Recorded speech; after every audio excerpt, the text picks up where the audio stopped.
మంగళగిరి ప్రజలకు ఎల్లప్పుడూ అండగా ఉంటారని, ఏ సమస్య వచ్చినా పరిష్కరిస్తానని, అన్ని రంగాల్లో మంగళగిరి నెంబర్ 1గా నిలబడాలని రాష్ట్ర ఐటీ విద్యాశాఖల మంత్రి నారా లోకేష్ అన్నారు. భారతదేశంలోనే మంగళగిరిని ఆదర్శ నియోజకవర్గంగా తయారు చేయాలన్నదే తన ధ్యేయమని అన్నారు. ఎన్నికల సమయంలో బట్టలు పెట్టి పట్టాలిస్తారన్న ప్రధాన హామీని నేడు నెరవేర్చారన్నారు. ఏపీలో టీడీపీ, జనసేన, బీజేపీ కలిసికట్టుగా పనిచేస్తున్నాయని, ఢిల్లీలో ఎన్డీఏ ప్రభుత్వం, రాష్ట్రంలో డబుల్ ఇంజన్ సర్కార్ ఉన్నాయన్నారు. అభివృద్ధి సంక్షేమంతో పాటు మన పిల్లలకు ఇక్కడే ఉద్యోగాలు కల్పించేందుకు ప్రణాళికాబద్ధంగా పనిచేస్తున్నారని అన్నారు. మంగళగిరి అభివృద్ధికి అన్ని విధాలు సహాయ సహకారాలు అందిస్తున్న ప్రధాని Modi, CM Chandrababu, deputy CM Pawan అన్నకు ధన్యవాదాలు తెలిపారు. మన ఇల్లు మన లోకేష్ కార్యక్రమంలో భాగంగా స్థానిక సీకే కన్వెన్షన్ సెంటర్లో ఏర్పాటు చేసిన సభలో మంగళగిరి, తాడేపల్లి మండలాలకు చెందిన పేదలకు శాశ్వత పట్టాలను మంత్రి నారా లోకేష్ పంపిణీ చేశారు. ఈ సందర్భంగా మంత్రి మాట్లాడుతూ 2024 ఎన్నికల తర్వాత మంగళగిరి ప్రజలే నా నమ్మకమయ్యారన్నారు. 2019 ఎన్నికల్లో నేను స్థానిక ప్రజలను అర్థం చేసుకునేలోపు ఎన్నికలు అయిపోయాయని, ఫలితంగా 5,300 ఓట్లతో ఓడిపోయానని చెప్పారు. 2 రోజులు బాధపడిన మీ మనసు గెలవాలని ఆనాటి నుంచి తన ప్రయాణం ప్రారంభించానన్నారు. 5 ఏళ్లలో ఎప్పుడు ఎవరిని కలిసినా మా భూమికి శాశ్వత హక్కు కావాలని అడుగుతూ వచ్చారని, ఒకేసారి అందరి భూములను రెగ్యులరైజ్ చేయలేను, అధికారంలోకి వచ్చాక 5 ఏళ్లలో ఇచ్చిన మాట నిలబెట్టుకుంటానని చెప్పానన్నారు. ఈ రోజు 3,000 మందికి శాశ్వత పట్టాలు అందజేస్తున్నామని అన్నారు. దశాబ్దాలుగా ఇక్కడి ప్రజలు ఎవరు వచ్చి తమ ఇళ్లు, స్థలాలు లాగేసుకుంటారోనని భయంతో బతికారని, ఈ రోజుతో ఆ భయం పోతుందని, భూమిపై శాశ్వత హక్కును కూటమి ప్రభుత్వం కల్పిస్తోందన్నారు. సుమారు 1,000 కోట్ల విలువైన భూమిని ఈ రోజు అందిస్తున్నామని, ఈ భూమిని ఇకపై కుటుంబ అవసరాలకు బ్యాంకులో పెట్టి లోన్ తీసుకోవచ్చని, ఎవరు వచ్చినా మీ భూమిని తీసుకోలేరన్నారు. కూటమి ప్రభుత్వంలో సంక్షేమం, అభివృద్ధి జోడెడ్ల బండిలా సాగుతున్నాయన్నారు. మంగళగిరిలో అండర్ గ్రౌండ్ డ్రైనేజీ, 24 గంటలు తాగునీరు, పార్కులు, శ్మశానాల అభివృద్ధి వంటి ఎన్నో కార్యక్రమాలు చేపట్టామన్నారు. ఇచ్చిన ప్రతి హామీని నిలబెట్టుకోవడమే లక్ష్యంగా కూటమి ప్రభుత్వం చిత్తశుద్ధితో పనిచేస్తుందన్నారు. ప్రస్తుతం రాష్ట్రాన్ని అభివృద్ధి చేయాలంటే కేంద్రం సహకారం అవసరం. ప్రధానమంత్రి మోదీజీ అన్ని విధాలుగా సహకారం అందిస్తున్నారన్నారు. ఈ కార్యక్రమంలో రాష్ట్ర Padmasali corporation chairman Nandamabaddayya, Janasena incharge Chillapalli Srinivasarao, TDP senior నేతలు పోతినేని శ్రీనివాసరావు, వల్లభనేని వెంకట్రావు తదితరులు పాల్గొన్నారు. 5 సంవత్సరాలు ఎప్పుడు మంగళగిరి ప్రజల్ని కలిసినా, ఆయా దశాబ్దాలుగా మేము మా ప్రాంతంలో నివసిస్తున్నాం. బంధువులు గాని, మిత్రులు గాని అందరూ మా ప్రాంతంలో ఉన్నారు. రూపాయి జమ చేర్చి ఈరోజు ఇల్లు కట్టుకున్నాం. ఎవరో అపోవాలేస్తున్నారు, ఇక్కడ ఉండేదానికి లేదంటున్నారు, రేపు మా భూమి లాగేసుకుంటున్నా అంటున్నారు. మీరు మా భూమికి శాశ్వత హక్కు కల్పించండి అని మీరు అడుగుతూ వచ్చారు. ఆ రోజు నేను మీ అందరికి ఒకటే చెప్పా, ఒకేసారి అందరు భూముల్ని నేను రెగ్యులరైజ్ చేయలేను. ఎందుకంటే కొన్ని అటవీ శాఖ కింద ఉంటాయి, కొన్ని కొండ పోరంబోకని ఉంటాయి, అనేక క్లాసిఫికేషన్స్ కింద ఉంటాయి. కానీ తప్పనిసరిగా ఇచ్చిన హామీ 5 సంవత్సరాలు నేను నిలబెట్టుకుంటా అన్నాను. ఈరోజు 2వ విడత కింద 3,000 కుటుంబాలకి శాశ్వత భూ హక్కు కల్పిస్తున్నాం. భూమి మీది, మీరే ఉంటున్నారు, ఇల్లు కట్టుకుని నివసిస్తున్నారు, కానీ తాకట్టు పెట్టే పరిస్థితి లేదు. భయంతో మీరు బతికారు. ఎవరో వస్తారంట, ఎవరో బీకేస్తారంటనా దశాబ్దాలుగా ఒక భయంలో మీరు బతికారు. ఈరోజు ఆ భయం అనేది పోతుంది. అది మీకు శాశ్వత హక్కు ఆ భూమి పైన ఈరోజు కూటమి ప్రభుత్వం మీకు కల్పిస్తుంది. సుమారుగా 1,000 కోట్ల రూపాయల విలువైన భూమిని ఈరోజు మీకు అందిస్తున్నాం. అది మీరు తాకట్టు పెట్టుకోవచ్చు, లేదంటే వేరే అవసరాలకు వాడుకోవచ్చు, లేదంటే ప్రశాంతంగా ఇంకా జీవితాంతం ఏ అధికారి కానివ్వండి, ఏ రాజకీయ నాయకుడు వచ్చి ఈ భూమి నాది ఎవరు ప్రభుత్వాన్ని చెప్పలేని పరిస్థితి ఈరోజు మేము చేస్తున్నాం. ఆనాడు మీ అందరిని ఒక విషయం కోరా. 2019 ఎన్నికల తర్వాత నేను అనేక అవమానాలు ఎదుర్కొన్నా. చాలామంది నన్ను ఎగతాళి చేశారు. సొంత నియోజకవర్గం గెలుచుకోలేకపోయాం. చంద్రబాబు నాయుడు గారి పైన కూడా కించపరిచే విధంగా మాట్లాడారు. నీ కొడుకును నువ్వు గెలిపించలేకపోయావు అని చెప్పారు అన్నాడు. మిమ్మల్ని అందరూ ఒకే విషయం అడిగా, 5,300 ఓట్లతో ఓడిపోయా, దాని పక్కన ఒక్క 0 పెట్టి నన్ను గెలిపించండి, అభివృద్ధి సంక్షేమం ఏంటో చేసి చూపిస్తానని. తమకు వాక్ స్వాతంత్ర్యం ఉందని ఏది పడితే అది మాట్లాడగలం, రాయగలం అనే ఉద్దేశంతో చాలా మంది సామాజిక మాధ్యమాల్లో వ్యూయర్షిప్ పెంచుకునేందుకు, డబ్బు సంపాదించేందుకు ప్రయత్నిస్తున్నారని హోంమంత్రి వంగలపూడి అనిత అన్నారు. ప్రజలకు తప్పుడు సమాచారాన్ని గందరగోళానికి గురి చేస్తున్నారని తెలిపారు. వీటికి అడ్డుకట్ట వేయాలంటే పోలీసులు సరికొత్త సాంకేతిక పరిజ్ఞానాన్ని అలవర్చుకోవాలని అన్నారు. పోలీసులు ప్రజలకు జవాబుదారీ అని, ఏదైనా సంఘటన జరిగితే ఏమి జరిగిందనేది సాక్ష్యాలతో సహా చెప్పే బాధ్యత ఉందని అన్నారు. గోల్డెన్ పీరియడ్లో పోలీసులు స్పందిస్తే నేరస్తులను పెట్టుకోవచ్చు, బాధితులకు న్యాయం చేయవచ్చని చెప్పారు. ఏపీ పోలీస్ శాఖ ఆధ్వర్యంలో future ready AP police work shop ను విజయవాడలోని అంబేద్కర్ కళావేదికలో నిర్వహించారు. ఈ కార్యక్రమానికి రాష్ట్ర హోంమంత్రి వంగలపూడి అనిత ముఖ్య అతిథిగా విచ్చేశారు. రాష్ట్ర డీజీపీ హరీష్ కుమార్ గుప్తాతో కలిసి ఈ వర్క్ షాప్ ను ప్రారంభించారు. ఈ సందర్భంగా హోంమంత్రి మాట్లాడుతూ 2001లో చంద్రబాబు ముఖ్యమంత్రిగా ఉన్నప్పుడు పోలీస్ రిక్రూట్ కార్యక్రమాన్ని నిర్వహించారని, 25 ఏళ్ల తర్వాత మళ్లీ చంద్రబాబు ముఖ్యమంత్రిగా ఉండగా ఈ వర్క్ షాప్ ను నిర్వహించుకుంటున్నామని తెలియజేశారు. ఫ్యాక్షన్ రాజకీయాలు, కమ్యూనల్ వయలెన్స్ ఎక్కువ శాతం తగ్గించుకోగలిగామని, ఇప్పుడు మనకు ఉన్న సవాలు సైబర్ నేరాలను తగ్గించుకోవడం అని చెప్పారు. దీంతో పాటు రౌడీయుజాన్ని తగ్గించుకోవాలని, ఈ రెండింటికి అనుసంధానం అయి ఉన్నది సోషల్ మీడియా అని అన్నారు. సోషల్ మీడియాను అడ్డుకునేందుకు పోలీసులు సరికొత్త సాంకేతిక పరిజ్ఞానాన్ని అలవర్చుకోవాలని అన్నారు. పోలీసులు ప్రజలకు జవాబుదారీ అని, ఏదైనా సంఘటన జరిగితే ఏం జరిగిందా అనేది సాక్ష్యాలతో సహా చెప్పే బాధ్యత ఉందని అన్నారు. పోలీస్ శాఖలో చాలా ఖాళీలు ఉన్నాయని, 6,000 మంది కానిస్టేబుల్స్ ను ఇవ్వడమే కాదు, రాబోయే రోజుల్లో జాబ్ క్యాలెండర్లో పోలీస్ రిక్రూట్మెంట్ కూడా జరుగుతుందన్నారు. ఇప్పుడున్న సవాళ్లను ఆధారంగా చేసుకుని వాటిని అధిగమించేందుకు సృజనాత్మక సరికొత్త ఆలోచనలను ఫ్యూచర్ రెడీ పోలీసింగ్ వ్యవస్థలో మీరిచ్చే సూచనలతో సలహాలు జాతీయ స్థాయిలో ఒక మార్గదర్శకంగా ఉండాలన్నారు. డీజీపీ ఇచ్చిన సూచనలు క్షేత్రస్థాయిలో అధికారులకు ఎదురైన అనుభవాలను కలుపుకొని రేపు సీఎం చంద్రబాబు ముందు మంచి ప్రెజెంటేషన్ ఇచ్చి ఫ్యూచర్ పోలీసింగ్ సిద్ధంగా ఉన్నామని, ఆంధ్రప్రదేశ్ అభివృద్ధిలో పోలీస్ వ్యవస్థ సిద్ధంగా ఉంది అని చెప్పే విధంగా ఈ 2 రోజుల వర్క్ షాప్ ఉండాలని ఆకాంక్షించారు. ఏదో వాక్ మాకు ఉంది, వాక్ స్వాతంత్రం ఉంది, ఏది పడితే అది మాట్లాడగలం అన్న, ఏది పడితే అది రాయగలం అన్న ఉద్దేశంతో చాలా మంది చేస్తున్న ఒక, అంటే వాళ్ళ వ్యూవర్షిప్స్ పెంచుకోవటానికో, లేకపోతే దాన్ని బేస్ చేసుకొని డబ్బులు సంపాదించుకునే దానికో, పబ్లిక్ని కూడా అంటే వాళ్ళని రాంగ్ మెసేజ్ ఇచ్చే పరిస్థితుల్లో, కన్ఫ్యూజ్ చేసే పరిస్థితుల్లో ఈరోజు కొంతమంది క్రియేట్ అవుతున్నారు. వీటన్నిటికీ కూడా ఫుల్ స్టాప్ పెట్టాలి అనుకున్నా కూడా ఈ మన న్యూ టెక్నాలజీస్ని మనం విధానాలు అలవర్చుకోవటం, వాటిని అడాప్ట్ చేసుకోవటం ఒక ఎత్తు. ఇంకొకటి కూడా ఏంటంటే, నేను చాలా సందర్భాల్లో చెప్తా, ఏదైనా మీరు పబ్లిక్కి రెస్పాన్సిబిలిటీ, పబ్లిక్కి మీరు ఆన్సరబుల్. ఏదైనా ఒక ఇష్యూ జరిగింది, దానికి సంబంధించి పబ్లిక్కి వాట్ ఏం జరిగిందని చెప్పే బాధ్యత కూడా మీ అందరి మీద కూడా ఉంది. దాన్ని ప్రూఫ్స్తో సైతం ఈరోజు మనకు కూడా హ్యాపీనెస్ ఏంటంటే, ఈరోజు మీరు చేస్తున్న ఇప్పుడు 112కి సంబంధించి రెస్పాన్స్ టైం ఉంది, అదేవిధంగా దాన్ని తగ్గించాం. అంటే ప్రతి దాంట్లో ఇప్పుడు ఈవెన్ మెడికల్ డిపార్ట్మెంట్లో కానీ ఏ డిపార్ట్మెంట్లోనైనా ఒక గోల్డెన్ పీరియడ్ ఉంటుంది. అట్ ద సేమ్ టైం మన పోలీసింగ్లో కూడా ఒక గోల్డెన్ పీరియడ్ ఉంటూ ఉంటుంది.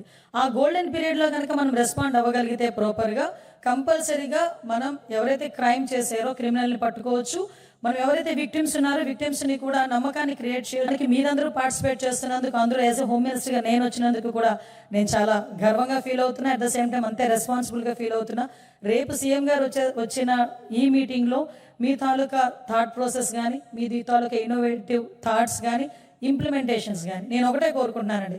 ఏదో వేగ్గా మనం రాసి ఇవ్వటం కాదు, దాన్ని ఏమంటారంటే రివర్స్ ఇంజనీరింగ్ అంటుంటాం మనం కొన్ని సందర్భాల్లో.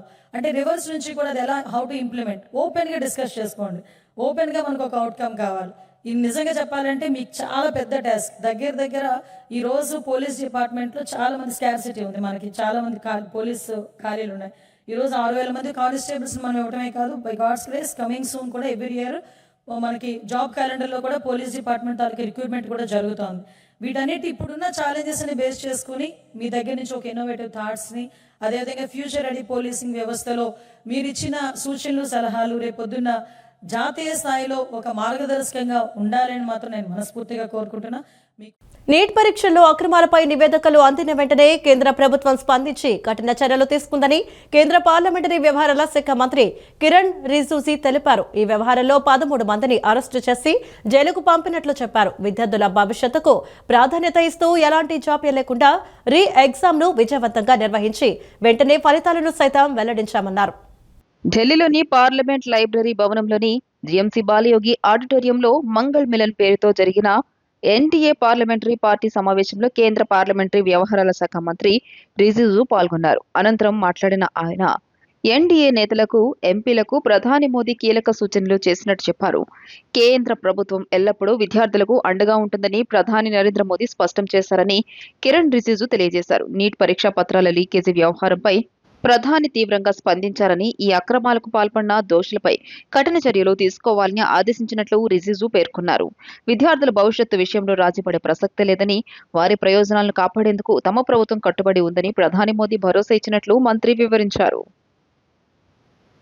సీఎం ఆదేశాల మేరకు గిరిజనుల సమస్యల పరిష్కారానికి రేపే సమావేశం నిర్వహించనున్నారని మంత్రి సంధ్యారాణి చెప్పారు. గిరిజనుల భవిష్యత్తును దృష్టిలో ఉంచుకుని సమిష్టి నిర్ణయానికి పిలుపునిచ్చారు. జీవో నెంబర్ 3 పునరుద్ధరణకు సీఎం సానుకూలంగా ఉన్నారని మంత్రి సంధ్యారాణి తెలిపారు. న్యాయ నిపుణులు, గిరిజన సంఘాల నాయకులను పలుమార్లు సంప్రదించామని సంధ్యారాణి చెప్పారు. గిరిజనులకు 50 ఏళ్లకే పింఛన్, ఐటీడీఏల అభివృద్ధికి ప్రభుత్వం కట్టుబడి ఉందని మంత్రి అన్నారు. ఏజెన్సీ ప్రాంతంలో బాక్సైట్కు గత వైఎస్ఆర్సీపీ ప్రభుత్వం అనుమతులిచ్చిందని మంత్రి అన్నారు. అనుమతులు నిలిపివేస్తూ గిరిజనుల ప్రయోజనాలను కాపాడుతున్నామని సంధ్యారాణి తెలిపారు. గిరిజనులకు అండగా నిలిచేది కూటమి ప్రభుత్వమేనని మంత్రి సంధ్యారాణి అన్నారు. సమాజ మార్పునకు రాష్ట్రాభివృద్ధికి విద్య ప్రధానమని ఐటీ విద్యాశాఖల మంత్రి లోకేష్ అన్నారు. ప్రభుత్వ బడులను చూసి ప్రైవేటు పాఠశాలలు అసూయపడేలా వాటిని అభివృద్ధి చేస్తామని తెలిపారు. రాష్ట్రంలోని విద్యార్థులకు అత్యుత్తమ బోధన అందించేందుకు కృషి చేస్తున్నామని, ఇందులో భాగంగా అన్ని నియోజకవర్గాల్లో లీప్ పాఠశాలలు ఏర్పాటు చేస్తామని పేర్కొన్నారు. గుంటూరు జిల్లా మంగళగిరి నియోజకవర్గానికి చెందిన పలువురు తల్లికి వందనం పథకం లబ్ధిదారులతో ఐటీ విద్యాశాఖల మంత్రి లోకేష్ నిన్న మంగళగిరి బైపాస్లోని కొండపనేని టౌన్షిప్ పార్క్లో ముఖాముఖి నిర్వహించారు. వారితో పాటు కిందే కూర్చుని మాట్లాడారు. తల్లికి వందనం అందుతున్న తీరు, ప్రభుత్వ ఆర్థిక సాయం ఏ విధంగా ఉపయోగపడుతుందనే విషయాలపై మంత్రి ఆరా తీశారు.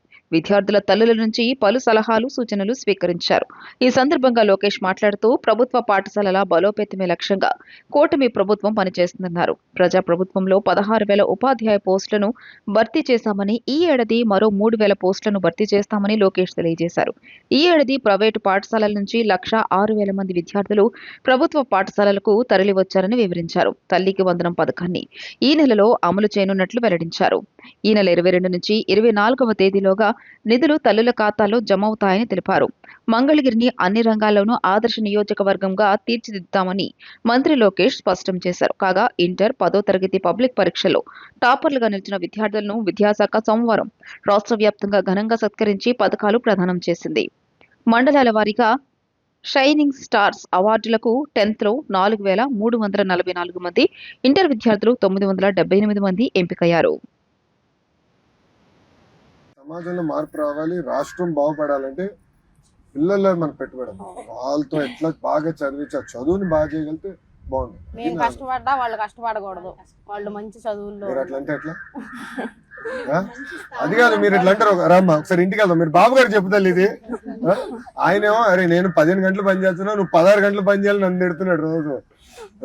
నో, శారీరక కష్టం వేరు, ఒప్పుకుంటాను. కానీ నేను భయపడేది కూడా ఏంటంటే గారభంగా పెంచకూడదు. వాస్తవాలకి దగ్గర పెంచాలి. కష్టం ఏంటో తెలియాలి. ఇప్పుడు మావాడు ఉన్నాడు దేవాంశు, బ్రహ్మని ఏం చేస్తాడంటే సంక్రాంతికి సెలవులకి ఊరికి వెళ్తాం. తల్లి వెళ్ళిన 4 రోజులు ప్రతిరోజు 3 గంటలు ఫ్యాక్టరీకి వెళ్ళాలి. అంటే ఫ్యాక్టరీకి వెళ్ళి అసలు పాలంటే ఏంటి, పాలు ఇచ్చేది రైతు ఉన్నాడు, రైతు దగ్గర పాలు తీసుకొచ్చి ఫ్యాక్టరీ తీసుకొచ్చి మళ్ళీ వినియోగదారు ఉన్నారు, వీళ్ళందరూ లేకపోతే మనం ఎవరు లేమని వాళ్ళకి అర్థం అవ్వాలి కదా. సో కసిపోకూడదు, కసి ఉంటేనే సాధించవచ్చు. ఆక్వా, పొగాకు రైతులు ఎదుర్కొంటున్న సమస్యలను వెంటనే పరిష్కరించాలని కేంద్ర వాణిజ్య శాఖ మంత్రి పీయూష్ గోయల్, మత్స్యశాఖ మంత్రి రాజీవ్ చంద్ సింగ్లకు కూటమి పార్టీల నేతలు విజ్ఞప్తి చేశారు. ఆక్వా రంగాన్ని ఆదుకోవాలి, సుంకాల సంక్షోభానికి తెరదించాలని కోరుతూ సీఎం చంద్రబాబు రాసిన లేఖలను కేంద్ర మంత్రులకు వేర్వేరుగా అందించారు. ఆక్వా, పొగాకు రైతులు ఎదుర్కొంటున్న సమస్యలను వెంటనే పరిష్కరించాలని కేంద్ర వాణిజ్య శాఖ మంత్రి పీయూష్ గోయల్, మత్స్యశాఖ మంత్రి రాజీవ్ రంజన్ సింగ్ల కూటమి పార్టీల నేతలు విజ్ఞప్తి చేశారు. ఆక్వా రంగాన్ని ఆదుకోవాలి, సుంకాల సంక్షోభానికి తెరదించాలని కోరుతూ సీఎం చంద్రబాబు రాసిన లేఖలను కేంద్ర మంత్రులకు వేర్వేరుగా అందించారు. పౌర విమానయాన శాఖ మంత్రి రామ్మోహన్ నాయుడు, కేంద్ర భారీ పరిశ్రమలు, ఉక్కు శాఖ సహాయ మంత్రి శ్రీనివాస వర్మ, ఏపీ వ్యవసాయ శాఖ మంత్రి అచ్చెన్నాయుడు, విద్యుత్ శాఖ మంత్రి రవికుమార్, సాంఘిక సంక్షేమ శాఖ మంత్రి Bala Veeranjaneya Swamy, deputy speaker K Raghuramakrishnamraju, TDP parliamentary party నాయకుడు శ్రీకృష్ణ దేవరాయలు, ఎంపీలు పురంధరేశ్వరి, మాగుంట శ్రీనివాసులరెడ్డి, బీదా మస్తాన్రావు, మతుకుమిల్లి శ్రీభరత్, కలిశెట్టి అప్పలనాయుడు, తెన్నేటి కృష్ణప్రసాద్, పాక సత్యనారాయణ తదితరులు కేంద్ర మంత్రులను కలిసిన బృందంలో ఉన్నారు. తమ విజ్ఞప్తుల పట్ల పీయూష్ గోయల్, రాజీవ్ రంజన్ సింగ్లు సానుకూలంగా స్పందించినట్లు రామ్మోహన్ నాయుడు, శ్రీనివాస్ వర్మ తెలియజేశారు. లక్షల మందికి జీవనాధారమైన ఆక్వా, పొగాకు రంగాల సమస్యల సత్వర పరిష్కారానికి చర్యలు తీసుకుంటామని భరోసా ఇచ్చినట్లు వెల్లడించారు. కూటమి పాలనలో ఆర్యవయసులకు పెద్దపీట వేయటం జరిగిందని మంత్రి టీజీ భరత్ అన్నారు. కె ముక్తేశ్వరరావు విజయవాడ అర్బన్ జిల్లా ఆర్యవైశ్య సంఘం అధ్యక్షులుగా ఎన్నికవటం హర్షణీయమన్నారు. ఆర్యవైశ్యుల్లో ఐక్యత ఉంటే అన్ని సాధించుకునేందుకు అవకాశాలు ఉంటాయని, ఆర్యవైశ్య అభివృద్ధికి కృషి చేయాలని టీజీ భరత్ పిలుపునిచ్చారు. తుమ్మలపల్లి కళాక్షేత్రంలో నిర్వహించిన విజయవాడ అర్బన్ జిల్లా ఆర్యవైశ్య సంఘం నూతన కార్యవర్గ ప్రమాణ స్వీకారానికి ముఖ్య అతిథిగా హాజరైన మంత్రి భరత్ మాట్లాడుతూ కేవలం ఆర్భాటాల కోసం కాకుండా సమాజ సేవ చేసే విధంగా కార్యక్రమాలను రూపొందించాలన్నారు. అర్బన్ జిల్లా అధ్యక్షుడిగా ఎన్నికైన కె ముక్తేశ్వరరావును అభినందించారు. ఆర్యవైశ్యులు ఐక్యత ఉంటే అన్ని సాధించుకునేందుకు అవకాశాలు ఉంటాయన్నారు. కార్తీక వన సమారాధన ద్వారా ఏకతాటిపైకి తీసుకువచ్చిన నాయకులను స్ఫూర్తిగా తీసుకోవాలన్నారు. అనంతరం సెంట్రల్ ఎమ్మెల్యే బోండా ఉమామహేశ్వరరావు మాట్లాడుతూ రాష్ట్ర అభివృద్ధిలో ఆర్యవైశ్యుల పాత్ర ప్రశంసనీయమన్నారు. ఆర్యవైశ్య కార్పొరేషన్ చైర్మన్ డూండి రాకేష్ మాట్లాడుతూ ఆర్యవైశ్యుల ప్రతిష్టను పెంచే విధంగా ముఖ్యమంత్రి చంద్రబాబు అమరావతిలో పొట్టి శ్రీరాముల విగ్రహాన్ని ఏర్పాటు చేశారన్నారు. గత వైకాపా పాలనలో ఏకతాటిపైకి తీసుకువస్తున్నారన్న భావంతో కొందరు నాయకులు కార్తీక వన సమారాధనకు అడ్డుపడ్డారన్నారు. సమైక్యతతో అటువంటి నాయకులను తిప్పికొట్టారన్నారు. మాజీ ఎమ్మెల్యే అంబికా కృష్ణ, ఆర్యవైశ్య మహాసభ అధ్యక్షుడు లక్ష్మయ్య, సంఘం నాయకులు సుబ్బరాయుడు, పవన్ కుమార్, ధనలక్ష్మి, రజని పాల్గొన్నారు. అందరికీ నమస్కారం. ఈరోజు విజయవాడ అర్బన్ ఆర్యవైశ్య మహాసభ కొత్త కమిటీ ఎన్నుకోవడం జరిగింది. ప్రెసిడెంట్ గారు మంచి ఎక్స్పీరియన్స్ ఉంది, మంచి పేరు తెచ్చుకున్నారు సర్వీస్ చేసే దాంట్లో. ఆయన ఆల్రెడీ బిల్డర్స్కి అసోసియేషన్ దానికి కూడా ప్రెసిడెంట్గా ఉన్నారు. సో మంచి కార్యక్రమాలు చేయాలా, సేవా కార్యక్రమాలు చేయాలా, 2 ఏళ్ళలో ఇచ్చిన దానికి వాళ్ళకి ఆల్ ది బెస్ట్ చెప్తున్నా. అలాగే పెద్ద ఎత్తున మన తెలుగుదేశం పార్టీ ఆర్యవైశ్యాస్కి సపోర్టుగా ఉంది. ఎన్నో కార్యక్రమాలలో బీన్ సపోర్టింగ్. చంద్రబాబు గారు ఏ విషయమైనా తీసుకోపోయి సార్కి వైశ్యాస్కి ఇట్లా ఉంది సార్, ఏదైనా సమస్యలు ఉంటే ఇమ్మీడియట్గా సార్ట్అవుట్ చేసే దాంట్లో ఉంటారు. నాకు ఎస్పెషలీ పెద్ద శాఖ వేయడం జరిగింది. సార్కి చాలా ఇష్టమైన శాఖ. విలువ ఇచ్చిన పార్టీని, ఎన్డీఏ ప్రభుత్వంని, మా ఆర్యవైశ్యాస్కి అందరికీ ఎప్పుడు నేను రిక్వెస్ట్ చేస్తుంటే పెద్ద ఎత్తున సపోర్ట్ ఉండాలా. కంటిన్యూస్ గవర్నమెంట్ ఉందంటే ఎన్నో పనులు చేసేదానికి అవకాశం ఉంటుంది. సంస్కృతి సాంప్రదాయాల్లో సంపాదించేటప్పుడు వ్యాపారాల్లో చాలా కష్టపడి ఉదయం 9 గంటల దగ్గర నుంచి రాత్రి 12 దాకా కలిసి సంపాదిస్తారు. ఆ సంపాదించిన దాన్ని మన సేవా కార్యక్రమాలకి మొట్టమొదటిగా ముందుకు వచ్చేది ఆర్యవైశ్యులే అని కూడా ఈ సందర్భంగా తెలియజేస్తాను. కానీ నేను చాలా చిన్నప్పటి నుంచి కూడా చూస్తా వాళ్ళని చాలా క్లోజ్గా నేను మానిటరింగ్ చేస్తా, క్లోజ్గా ఫాలో అవుతా. నా స్నేహితుల్లో కూడా చాలామంది ఆర్యవైశ్య సామాజిక వర్గంలో సంబంధించిన వాళ్ళు ఉన్నారు. వీళ్ళు ఎంతో కష్టపడి సంపాదిస్తారు. ఏదన్నా సత్రం కానీ, గుడి కానీ, అలాగే భోజనాలు కానీ, అన్నదానాలు కానీ, వస్త్రదానాలు కానీ, వీటిలన్నిటికి అందరికన్నా ముందు వస్తారు. ముఖ్యంగా ఈ యొక్క అద్భుతమైన అవకాశం ఇచ్చినటువంటి మా ఆర్యవైశ్య సంఘ పెద్దలందరికీ కూడా పేరు పేరున ధన్యవాదాలు తెలియజేస్తా ఉన్నాను. ఇప్పుడే మన భారీ పరిశ్రమల శాఖ మంత్రి టీజీ భరత్ గారు రావడం జరిగింది. అలాగే మహాసభ అధ్యక్షులు ఇల్లూరు లక్ష్మయ్య గారు కూడా రావడం జరిగింది. వారి చేతుల మీదుగా మా కమిటీ అందరినీ కూడా ప్రమాణ స్వీకారం చేయించారు. ఇక్కడ విజయవాడ సిటీ మొత్తం అందరూ ఐక్యంగా ఉండే విధంగా మా కమిటీలో కూడా అన్ని ప్రాంతాల వారిని, అన్ని డివిజన్ల నుంచి కూడా మనం సభ్యులుగా తీసుకోవడం జరిగింది. విజయవాడ సెంట్రల్ నియోజకవర్గానికి 85 కోట్ల వ్యయంతో రా వాటర్ ఫిల్టరేషన్ ప్లాంట్ ను మంజూరు చేయించామని త్వరలోనే శంకుస్థాపన చేయనున్నట్లు సెంట్రల్ నియోజకవర్గం శాసనసభ్యులు బోండా ఉమామహేశ్వరరావు వెల్లడించారు. కృష్ణా నది నుంచి నేరుగా ముడి నీటిని తీసుకువచ్చి శుద్ధి చేసి నియోజకవర్గంలోని అన్ని వాటర్ ట్యాంకులకు సరఫరా చేయడం ద్వారా భవిష్యత్తులో తాగునీటి సమస్యకు శాశ్వత పరిష్కారం లభిస్తుందని తెలిపారు. అధికారం తమకు అలంకారం కాదు, ప్రజలకు సేవ చేసే బాధ్యత అని అన్నారు. ఎన్నికల ముందు హామీలు ఇచ్చి తర్వాత కనిపించకుండా పోవటం తమ రాజకీయ విధానం కాదని, ప్రజల సమస్యలను గుర్తించి వెంటనే పరిష్కరించడమే తమ లక్ష్యమని అన్నారు. విజయవాడ సెంట్రల్ నియోజకవర్గం జీవీఆర్ నగర్ నందు 1500 KLELSR 4,47 రూపాయల వ్యయంతో నిర్మించిన నూతన వాటర్ ట్యాంక్ ను ప్రభుత్వ విప్ విజయవాడ సెంట్రల్ నియోజకవర్గ శాసనసభ్యులు బోండా ఉమామహేశ్వరరావు ప్రారంభించారు. ఈ సందర్భంగా బోండా ఉమా మాట్లాడుతూ 2014లో తొలిసారిగా ఎమ్మెల్యేగా ఎన్నికైన సమయంలో గద్దె వెంకట్రావు నగర్, దావు బుచ్చయ్య కాలనీ, వినాయక్ నగర్ ప్రాంతాల్లో రిజిస్ట్రేషన్ సమస్యలు, రోడ్లు, డ్రైనేజీ, తాగునీటి వంటి కనీస మౌలిక సదుపాయాలు కూడా లేక ప్రజలు తీవ్ర ఇబ్బందులు ఎదుర్కొనేవారని గుర్తు చేశారు. తమ ప్రభుత్వ హయాంలో రిజిస్ట్రేషన్ సమస్యలను పరిష్కరించడం ద్వారా ఈ ప్రాంత అభివృద్ధికి నాంది పలికామని తెలిపారు. అనంతరం ప్రజలు స్థలాలు కొనుగోలు చేసి గృహాలు నిర్మించుకోవడంతో ఈ ప్రాంతం వేగంగా అభివృద్ధి చెందిందన్నారు. సెంట్రల్ నియోజకవర్గ అభివృద్ధికి సుమారు 150 కోట్ల రూపాయలతో స్మార్ట్ వాటర్ డ్రైన్లు, రహదారులు, ఇతర మౌలిక సదుపాయాలు కల్పించామని, ప్రజలకు స్వచ్ఛమైన తాగునీరు అందించేందుకు ఈ వాటర్ ట్యాంక్ నిర్మాణాన్ని పూర్తి చేశామని చెప్పారు. అయితే గత 5 ఏళ్ల వైసీపీ ప్రభుత్వ నిర్లక్ష్యంతో ఈ ట్యాంకు మంచినీటి కనెక్షన్లు కూడా ఇవ్వలేకపోయారని విమర్శించారు.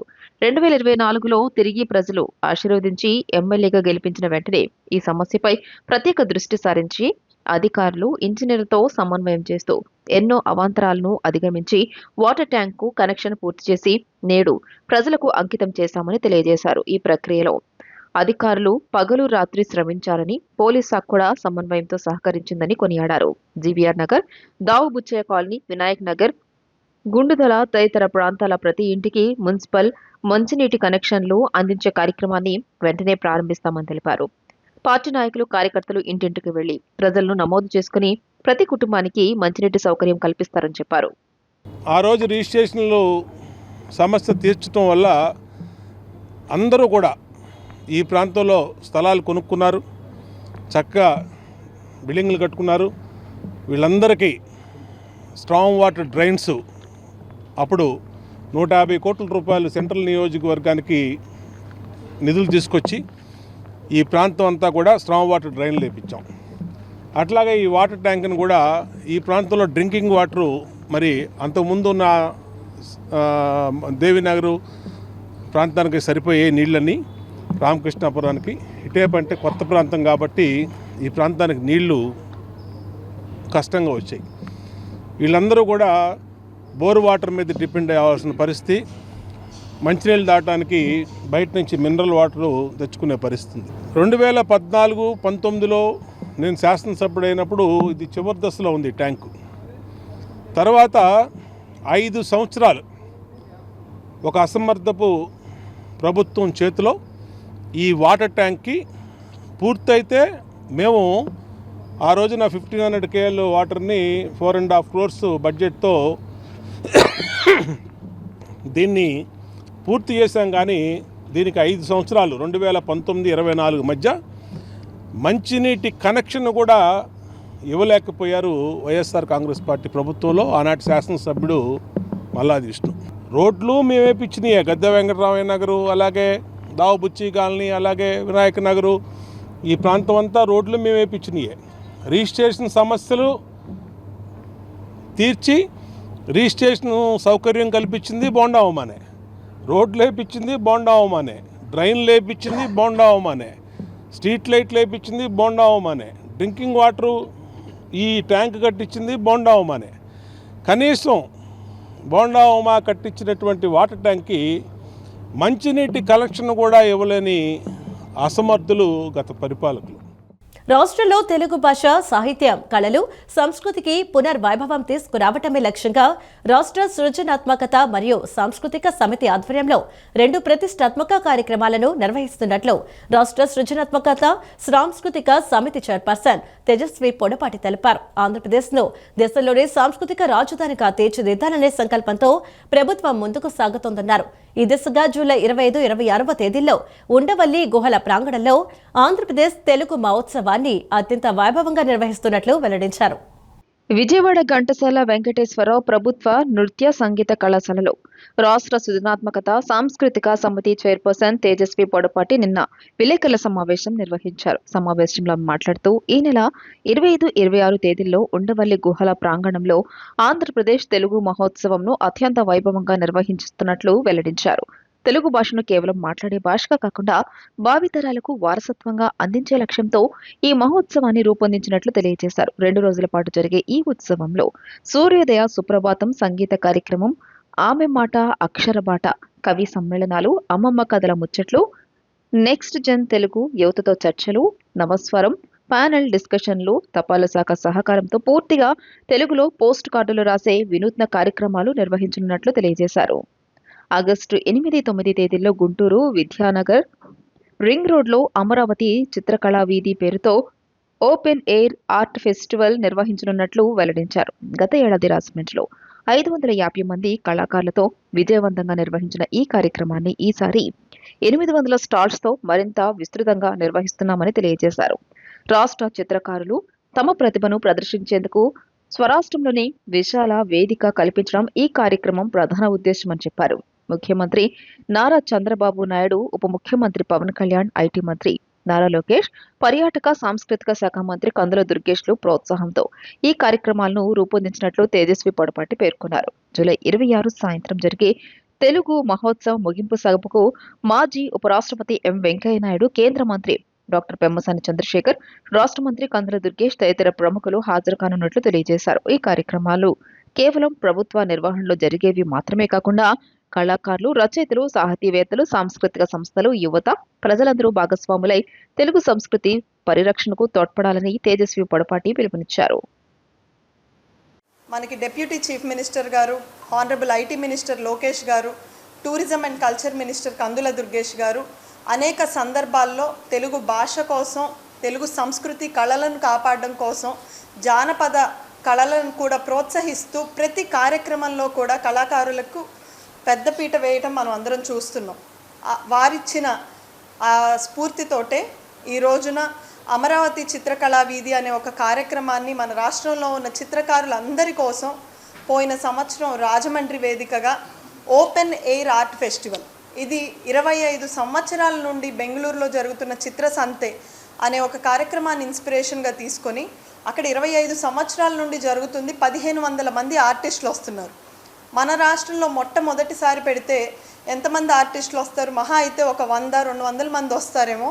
మనం కూడా ఆ సంఖ్య చేరుకోవడానికి మనకు కూడా దాదాపు ఒక 25 ఏళ్ళు కాకపోయినా ఒక 10 ఏళ్ళైనా పడుతుంది అనుకున్న టైంలో లాస్ట్ ఇయర్ ఆర్టిస్టులు అందరితోటి మాట్లాడి, మీరు కళను ప్రదర్శించడానికి వేరే రాష్ట్రాల వైపు చూడక్కర్లేదు, మన రాష్ట్రంలోనే ప్రతి రాష్ట్రం నుంచి కళాకారులు వచ్చి కళను ప్రదర్శించే రోజుని ఆంధ్రప్రదేశ్ సాంస్కృతిక శాఖ నుండి మీకు అందరికీ అందిస్తామన్న మాట ఇవ్వడం జరిగింది. పోయిన సంవత్సరం రాజమండ్రిలో అమరావతి చిత్రకళా వీధి పేరుతో 550 మంది ఆర్టిస్టులు 6 రాష్ట్రాల నుండి తరలివచ్చి మన రాజమండ్రిలో వాళ్ళ కళను ప్రదర్శించారు అని అంటే అది అమరావతి చిత్రకళా వీధి ద్వారా రాష్ట్రంలో ఉన్న చిత్రకారులందరికీ కూడా మేము ఇచ్చిన గౌరవం. ప్రశ్నపత్రాల లీకేజీకి నైతిక బాధ్యత వహిస్తూ కేంద్ర విదేశాంగ మంత్రి ధర్మేంద్ర ప్రధాన్ రాజీనామా చేయాలని వామపక్ష నాయకులు డిమాండ్ చేశారు. పరీక్షల పత్రాల లీకేజీలో 20 మంది ఆత్మహత్యలు, 23 లక్షల మందికి మానసిక క్షోభ పడితే ప్రధానమంత్రి మోదీ కనీసం స్పందించకపోవడం సరికాదన్నారు. గొప్ప విద్యావేత్త సోనం వాంగ్చుక్ గత 20 రోజులుగా ఆమరణ దీక్ష చేస్తుంటే దేశద్రోహి అంటూ ముద్ర వేస్తున్నారని దుయ్యబట్టారు. ఢిల్లీలో విద్యార్థి ఉద్యమానికి మద్దతుగా వామపక్ష పార్టీల ఆధ్వర్యంలో లెనిన్ కూడలిలో సంఘీభావ సభ నిర్వహించారు. సిపిఐ, సిపిఎంల రాష్ట్ర కార్యదర్శులు గుజ్జల ఈశ్వరయ్య, వి శ్రీనివాసరావు తదితరులు మాట్లాడారు. నీట్లో అవకతవకలు, వ్యవస్థలో అవినీతి, విద్యార్థులకు జరుగుతున్న అన్యాయంపై శాంతియుతంగా ప్రదర్శన నిర్వహిస్తున్న విద్యార్థులపై దాడులు చేయడం దుర్మార్గమన్నారు. విద్యార్థుల సమస్యలను పరిష్కరించాల్సిన ప్రభుత్వం వారిపై దమనకాండకు దిగడం ప్రజాస్వామ్య విలువలను కాలరాయడమేనని విమర్శించారు. లాఠీలు, అరెస్టులు, నిర్బంధాలతో విద్యార్థి ఉద్యమాలను అణిచివేయలేరని పేర్కొన్నారు. అరెస్టు చేసిన విద్యార్థులను విడుదల చేసి కేసులను ఉపసంహరించుకోవాలని డిమాండ్ చేశారు. పరీక్షల పత్రాల లీకేజీలో 20 మంది ఆత్మహత్యలు, 23 లక్షల మందికి మానసిక క్షోభ పడితే ప్రధానమంత్రి మోదీ కనీసం స్పందించకపోవడం సరికాదన్నారు. గొప్ప విద్యావేత్త సోనం వాంగ్చుక్ గత 20 రోజులుగా ఆమరణ దీక్ష చేస్తుంటే దేశద్రోహి అంటూ ముద్ర వేస్తున్నారని దుయ్యబట్టారు. సంఘ విద్రోహ శక్తులకు నీరాజనాలు పడుతున్న మోదీ, ధర్మేంద్ర ప్రధాన్లు రాజీనామా చేయాలని డిమాండ్ చేశారు. కొద్దిసేపు విద్యుత్ దీపాలు ఆపివేసి చరవాణి లైట్లు వెలిగించి నిరసన తెలియజేశారు. ఈ కార్యక్రమంలో జి కోటేశ్వరరావు, ధోనిపూడి కాశీనాథ్, అక్కినేని వనజ, సిహెచ్ బాబురావు, ప్రసాదరావు, ఈశ్వర్ తదితరులు పాల్గొన్నారు. ధర్మేంద్ర ప్రధాన్ రాజీనామా చేసి నీట్ ఎగ్జామ్స్ ఎన్టీఏ ఏదైతే ఉందో దాన్ని రద్దు చేసి డీసెంట్రలైజ్ చేయాలి. మొత్తం ఎగ్జామ్స్ని విద్యా వ్యవస్థనే ప్రక్షాళన చేయాల్సిన అవసరం ఉంది. అవినీతి కంపు కొడతా ఉంది విద్యా వ్యవస్థ అంతా కూడా. లక్షల కోట్లు పెట్టి డబ్బున్నటువంటి వాళ్ళు కొనుక్కొని సీట్లు పేదవాళ్ళకి, మధ్యతరగతి వాళ్ళకి అన్యాయం చేస్తున్నటువంటి విద్యా వ్యవస్థ ఈరోజు కుళ్ళిపోయింది. దీన్ని సమూలంగా మార్చాల్సిన అవసరం ఉందనేది ఈరోజు దేశవ్యాప్తంగా కోడే ఎక్కువస్తూ ఉంది. దాన్ని పార్లమెంట్లో కూడా చర్చించాలి. అందుకని ధర్మేంద్ర ప్రధాన్ రాజీనామా చేస్తేనే దీనికి పరిష్కారం. ఎవరైతే లాఠీచార్జ్ అమానుషంగా విద్యార్థుల మీద చేశారో దానికి ఆర్డర్ చేసినటువంటి ఆ పోలీస్ అధికారుల మీద కూడా చర్య తీసుకోవాలని చెప్పి మేము ధర్మేంద్ర ప్రధాన్ రాజీనామా చేయడం ద్వారానే చర్చలకు పరిష్కారం. ఈరోజు ఎన్డీఏ గవర్నమెంట్ ఈ 12 సంవత్సరాల కాలంలో అధికారంలోకి వచ్చిన తర్వాత 89 పరీక్షలు లీకేజ్ అయినాయి. 2024లో మీ బీజేపీ గవర్నమెంట్ అధికారంలో ఉన్నటువంటి హర్యానాలో లీక్ అయింది. 2026లో మీ ప్రభుత్వం అధికారంలో ఉన్నటువంటి రాజస్థాన్ కోటలో ఈ యొక్క పేపర్ లీకేజ్ అయింది. అదేవిధంగా మహారాష్ట్రలో టెట్ పరీక్ష లీకేజ్ అయింది. సిబిఎస్ఈ మొదలుకొని అన్ని రకాల పోటీ పరీక్షలన్నీ కూడా లీకేజ్ అవుతూ ఉంటే దీనిపైన జవాబు చెప్పమని అడిగితే నియంతృత్వంగా ఈ ప్రభుత్వం వివరించడమే కాకుండా మాకు ఎవడు చెప్పేది మేము ఎవడి మాట వినమనే పద్ధతిలో ఈరోజు తయారైంది. ఈ ఏడాది ఆంధ్రప్రదేశ్, తెలంగాణ రాష్ట్రాల్లో ఆదాయ పన్ను వసూళ్ల లక్ష్యం 1.42 లక్షల కోట్లుగా పెట్టుకున్నామని, గతేడాదితో పోల్చితే ఈ ఏడాది ఇప్పటి వరకు పన్ను వసూళ్లలో 2 రాష్ట్రాల్లో 19.47% వృద్ధి సాధించామని ఏపీ, తెలంగాణ రాష్ట్రాల ఆదాయ పన్ను principal chief commissioner Suresh Battina పేర్కొన్నారు. విశాఖపట్నం ఆదాయ పన్ను శాఖ కార్యాలయంలో ఏపీ, తెలంగాణ రాష్ట్రాల ఆదాయ పన్ను principal chief commissioner Suresh Battini మీడియాతో మాట్లాడారు. గత ఆర్థిక సంవత్సరం తెలుగు రాష్ట్రాల్లో 1.23 లక్షల కోట్ల మేర పన్ను వసూళ్లు సాధించామన్నారు. ఈ ఏడాది ఇప్పటికే 41,000 కోట్ల రూపాయలు వచ్చాయని చెప్పారు. ఆంధ్రప్రదేశ్లో ఇప్పుడిప్పుడే పన్ను వసూళ్లు పెరుగుతున్నాయని తెలియజేశారు. తెలంగాణలో గతేడాది 1,00,000 కోట్ల రూపాయల పైగా పన్ను వసూళ్లు ఉంటే ఏపీలో 22,000 కోట్లుగా ఉందన్నారు. తెలంగాణలో ఐటీ రిటర్న్లు దాఖలు చేసేవారి సంఖ్య ఏటా 10% పెరుగుతోందన్నారు. ఈ ఏడాది ఏపీలో 17% పన్ను వసూళ్లు పెరిగాయన్నారు. ఇక్కడ ప్రధానంగా వ్యవసాయం, pharma, AI, aqua, corporate, manufacturing నుంచి ఆదాయ పన్ను వస్తోందన్నారు. ఈ సంవత్సరం మేము బడ్జెట్ కలెక్షన్స్ బాగానే ఇంప్రూవ్ అయినాయి కంపేర్ టు లాస్ట్ ఇయర్. 17% బాగుంది. కానీ ఇదే పద్ధతి కొనసాగితే మేము బడ్జెట్ టార్గెట్స్ అచీవ్ అవుతాం. ఎక్కువ మంది సెల్ఫ్ అసెస్మెంట్ ట్యాక్స్ కి ఆప్ట్ చేస్తున్నారు. వాళ్ళందరూ యాక్చువల్గా అడ్వాన్స్ ట్యాక్స్ పే చేయాలి. సో దట్ వాళ్ళకి ఇంట్రెస్ట్ బర్డెన్ తగ్గుతుంది, దేశానికి కూడా ఉపయోగపడుతుంది. మేము లాస్ట్ ఇయర్ 1,23,000 crores ఏపీ, తెలంగాణలో అచీవ్ చేసాం. ఈ year already 41,000 crores has been collected. ఆంధ్రప్రదేశ్లో ఇప్పుడిప్పుడే గ్రో అవుతుంది కాబట్టి ఆంధ్రప్రదేశ్లో కూడా బడ్జెట్ కలెక్షన్స్ ఇంప్రూవ్ అవుతున్నాయి. కానీ తెలంగాణలో చాలా బాగుంది. తెలంగాణలో 1 lakh crore ప్లస్ ఉంటే లాస్ట్ ఇయర్, ఈ ఇయర్ 22,000 crores ఆంధ్రాలో ఉంది. తర్వాత tax payers they are dependent on tax practitioners for their email address to file their returns. నేను కోరుకునేది ఏంటంటే వాళ్ళ సొంత ఈమెయిల్ అడ్రస్ని వాడుకొని సొంత మొబైల్ నెంబర్ని ఇస్తే వాళ్ళకి ఫ్యూచర్లో ఎప్పుడైనా ట్యాక్స్ నోటీస్ వచ్చినప్పుడు they will be aware that there is a tax notice. Revenue in terms of corporate manufacturing ఉందండి. మన శ్రీ సిటీ, తర్వాత కియా మోటార్స్, ఆటోమొబైల్ ఇండస్ట్రీలో ఉంది. ఈ వార్తలు ఇంతటితో సమాప్తం. నమస్కారం.